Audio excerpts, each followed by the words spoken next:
साथियों नमस्कार। साथियों एक बात को सोचिए, जिस समुद्री रास्ते से पूरी दुनिया का तेल गुजरता हो वो रास्ता अगर अचानक बंद हो जाए और दुनिया में अपने आप को तुर्रम खां समझने वाले देश सिर्फ और सिर्फ देखते रह जाएं, कुछ ना कर पाएं। सोचिए, एक तरफ तो ईरान ने अपनी शर्तों का खूंटा गाड़ दिया है, वहीं दूसरी तरफ ट्रंप चाचा जो है ईरान पर लगातार दबाव बनाते जा रहे हैं और तभी पीछे से व्लादिमीर पुतिन एंट्री लेकर कहें स्वागत नहीं करोगे हमारा। और सबसे चौंकाने वाली बात यह है कि एक भिखारी देश जो दर दर पर कटोरा लेकर भीख मांगता है, वही इस पूरे गेम का बिचौलिया बनकर सब सेट करने की बात अचानक करने लगे। क्या ये सिर्फ एक युद्ध है या फिर एक ऐसी चाल है जो दुनिया की ताकत का संतुलन बदल सकती है? साथियों आज के वीडियो में हम इसी छुपे हुए गेम को डिकोड करेंगे। कहीं ऐसा तो नहीं जो दिखाया जा रहा है लफड़ा उससे कहीं ज्यादा बड़ा हो। अगर ऐसा है तो दुनिया को बिल्कुल संभलने की जरूरत है साथियों। तो चलिए वीडियो की शुरुआत करते हैं। तो साथियों पिछले करीब 2 महीनों से दुनिया में एक ऐसा तनाव आप सभी को देखने को मिल रहा है जो धीरे धीरे युद्ध की स्थिति में बदलता हुआ नजर आ रहा है। आपने भी इसको देखा होगा। एक तरफ अमेरिका और इजराइल है, वहीं दूसरी तरफ ईरान। लेकिन इस पूरी कहानी में एक दिलचस्प मोड़ तब आता है जब अचानक लड़ाई के बीच कूटनीति यानी कि बातचीत का दौर अचानक से तेज हो जाता है। ईरान के विदेश मंत्री अब्बास अगाची इन दिनों लगातार अलग अलग देशों की यात्राएं कर रहे हैं। वो पहले पाकिस्तान गए, फिर ओमान गए, फिर वापस पाकिस्तान आए और उसके बाद वो रूस चले गए।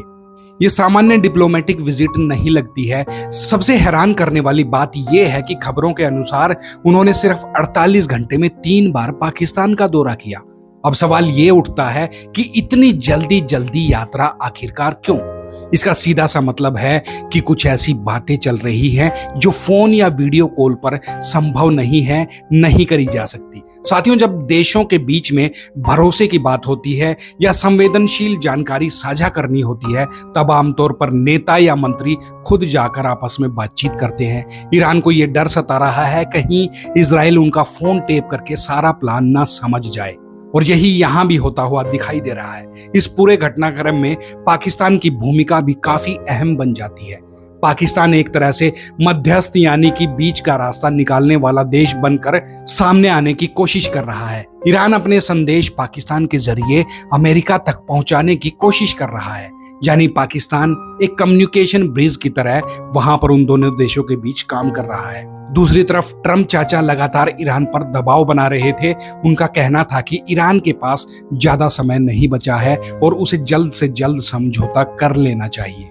लेकिन अब अचानक ट्रंप चाचा ना जाने कहां पर साथियों गायब हो गए हैं। ट्रंप चाचा जो सोशल मीडिया पर इस मुद्दे पर तुरंत कार्रवाई देते थे, तुरंत प्रतिक्रिया अपनी देते थे, वो इस बार शांत हैं।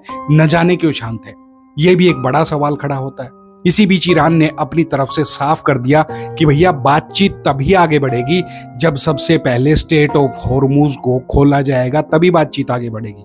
साथियों ये वही समुद्री रास्ता है जहां से दुनिया के एक बड़े हिस्से का तेल गुजरता है। अगर ये रास्ता बंद हो जाए तो पूरी दुनिया की अर्थव्यवस्था पर इसका बहुत बड़ा गंभीर असर पड़ सकता है। यानी एक तरफ युद्ध का माहौल है, वहीं दूसरी तरफ बातचीत की कोशिश भी चल रही है। ऊपर से देखने पर तो ये टकराव लगता है, लेकिन अंदर ही अंदर सेटिंग की कोशिशें भी ईरान और अमेरिका के बीच लगातार जारी है। यही इस पूरे मामले को और ज्यादा जटिल बनाता है। साफ शब्दों में कहें तो भैया अभी जो चल रहा है वो सिर्फ युद्ध नहीं है, ये पावर गेम है। हर देश अपनी चाल चल रहा है, हर कोई अपने फायदे से अपने हिसाब से जो है वो फैसले ले रहा है, और इस पूरे खेल में असली कहानी वही है जो पर्दे के पीछे चल रही है। अब देखना यह है कि ये बातचीत जो है वो किसी समझौते तक पहुंचती है या फिर ये तनाव और कितना बड़ा रूप आगे चलकर लेने वाला है। क्योंकि जिस तरह से अचानक ईरान की कूटनीति तेज हुई है, उससे इतना तो साफ है कि कुछ बड़ा जरूर वहां पर पक रहा है। सबसे ज्यादा ध्यान खींचने वाली बात यह है कि अब्बास अगाची का पाकिस्तान में बार बार आना। जब अब्बास अगाची पहली बार पाकिस्तान पहुंचे तो ये कोई सामान्य मीटिंग आपको लग सकती है, लेकिन जब वो दोबारा और फिर तीसरी बार और इतने कम समय में वो एक बार फिर से वहां पर पहुंच गए तो साफ हो गया कि ये कोई मामला जो है वो बहुत ज्यादा मामला गंभीर है। पाकिस्तान इस पूरे घटनाक्रम में एक बिचौलिए की भूमिका निभा रहा है, यानी वो एक ऐसा देश बन गया है जो ईरान और अमेरिका के बीच संदेश पहुंचाने का काम कर रहा है। कई बार जब दो देशों के रिश्ते इतने खराब हो जाते हैं कि वो सीधे से आपस में एक दूसरे से बातें नहीं कर सकते, तब एक तीसरा देश बीच में आता है और बातचीत का रास्ता खोलने की कोशिश करता है। यहाँ वही भूमिका फिलहाल जो है पाकिस्तान, एक भिखारी देश, वो अपना रहा है। साथियों, खुफिया खबरों के हिसाब से बताएं तो जब ईरान पाकिस्तान पहुंचा तो उसने पहले अपनी कुछ शर्तें जो है साफ साफ रख दी। पहले की बातचीत में ईरान कह चुका था कि वो 5 साल के लिए अपने यूरेनियम एनरिचमेंट प्रोग्राम को रोक सकता है। साथ ही उसने ये भी कहा कि जो यूरेनियम पहले से एनरिच किया जा चुका है उसे सुरक्षित रखा जा सकता है, लेकिन वो पूरी तरीके से इस प्रोग्राम को ईरान खत्म नहीं करेगा, क्योंकि उसे अपने न्यूक्लियर रिएक्टर चलाने के लिए इन सब की जरूरत पड़ने वाली है। लेकिन ट्रम्प चाचा इस प्रस्ताव से संतुष्ट बिल्कुल भी नहीं थे। उनका मानना था कि पहले भी इस तरह की डील हो चुकी है और अब वो उससे ज्यादा सख्त शर्तें चाहते हैं। मतलब जैसे कोई बंदा अगर रेस्टोरेंट में जाए और बोले कि भैया ये जो आपका मेन्यू है ये तो पुराना है, ये तो हम पहले भी देख चुके हैं, कुछ स्पेशल हो तो वो लेके आओ। ट्रम्प चाचा वही कह रहे हैं कि ये डील तो हम पहले भी देख चुके हैं, हम अब कुछ नया चाहते हैं। यही वजह है कि बातचीत जो है अटक गई है। इसके बाद ईरान ने एक और कोशिश करी और वो सीधा ओमान जा पहुंचा। ओमान पहले भी कई बार मध्यस्थता की भूमिका निभा चुका है, इसलिए ईरान को उम्मीद थी कि यहां से कोई ना कोई रास्ता निकल सकता है। लेकिन इस बार जो प्रस्ताव ईरान ने रखा वो थोड़ा अलग था। ईरान ने सुझाव दिया ओमान को कि भैया स्ट्रेट ऑफ हॉर्मुज जो है वो दुनिया का सबसे महत्वपूर्ण मार्गों में से एक है और उस पर हमें टोल लगाना चाहिए, क्योंकि इस रास्ते पर एक किनारा जो है ईरान के पास है और दूसरा किनारा जो है ओमान के पास है। ईरान चाहता था कि दोनों देश मिलकर यहाँ से गुजरने वाले जहाजों से पैसा वसूल करें, टैक्स वसूल करें और आपस में उसको बांट ले। सुनने में ये एक बिजनेस आइडिया लग सकता है, लेकिन असल में ये बहुत बड़ा जियोपॉलिटिकल कदम हो सकता है। तो अगर ऐसा होता तो पूरी दुनिया की तेल सप्लाई इन दोनों देशों का ही उस पर नियंत्रण होता। लेकिन ओमान ने इस प्रस्ताव को तुरंत ठुकरा दिया। कारण था वो अमेरिका के खिलाफ जाकर कोई भी जोखिम नहीं लेना चाहता था। ओमान पहले से ही एक संतुलित नीति जो है अपनाता चला आ रहा है और वो किसी भी बड़े टकराव का हिस्सा नहीं बनना चाहता। ओमान ने ईरान से साफ कह दिया कि देखो भाई, कहीं ऐसा ना हो कि पैसे तो आए लेकिन साथ साथ में ऊपर से मिसाइल भी आ जाए। ओमान ने साफ कह दिया कि भैया ना मैं 3 में हूं ना मैं 13 में हूं। और बस ईरान का ये टोल वाला स्टार्टअप प्लान जो था वो वहीं धरा का धरा रह गया।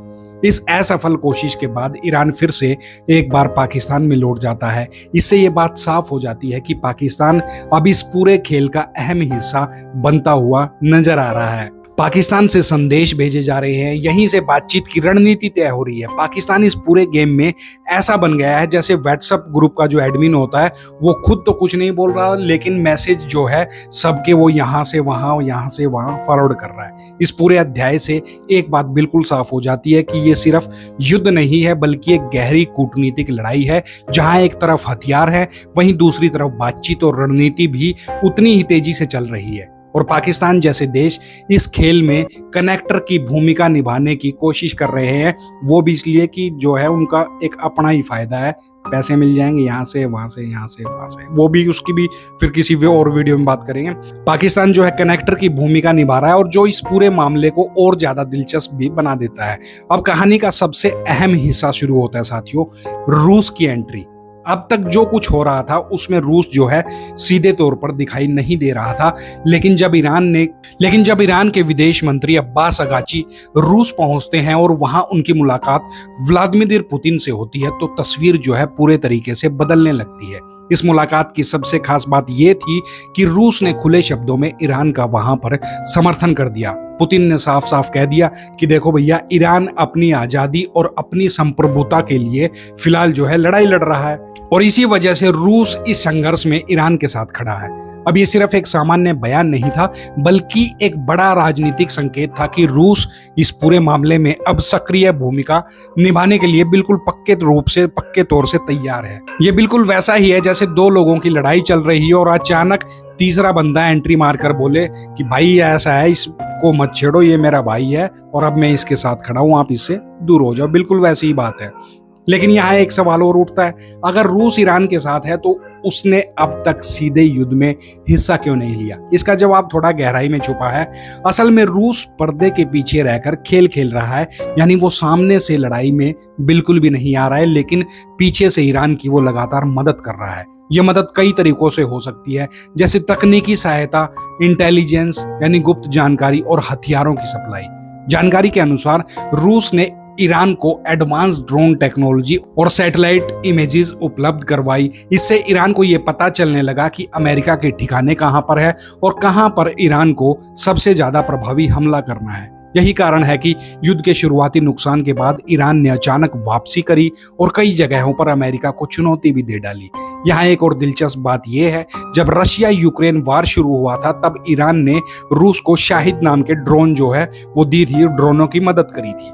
रूस ने यूक्रेन में काफी हमले किए थे। अब वही रूस उन ड्रोन को और ज्यादा बेहतर बनाकर ईरान को वापस दे रहा है। मतलब ऐसा सीन समझो, रूस ईरान को बोल रहा है कि भैया देखो, तूने मुझे जो है 4 GB रैम वाला फोन दिया था और अब मैं तुझे 8 GB रैम का इसको बनाकर वापस तेरे इस फोन को लौटा रहा हूँ। वही बात है, ड्रोन दिए उनको अपडेट करके वो ईरान को दे रहा है। यानी दोनों देश एक दूसरे की जरूरत में के समय पर एक दूसरे की मदद कर रहे हैं। इन दोनों देशों के बीच कैस्पियन सागर के जरिए एक कनेक्शन भी है, जिससे बिना ज्यादा ध्यान आकर्षित किए सामान और जानकारी का आदान प्रदान बड़े आराम से हो सकता है। ये रास्ता काफी अहम माना जा रहा है क्योंकि यहाँ से होने वाली गतिविधियों को ट्रैक करना आसान नहीं है। ये बिल्कुल वैसा ही है जैसे कोई बोले भाई मेन रोड से मत जा, वहां पर पुलिस खड़ी है, साइड वाली गली से निकल जा।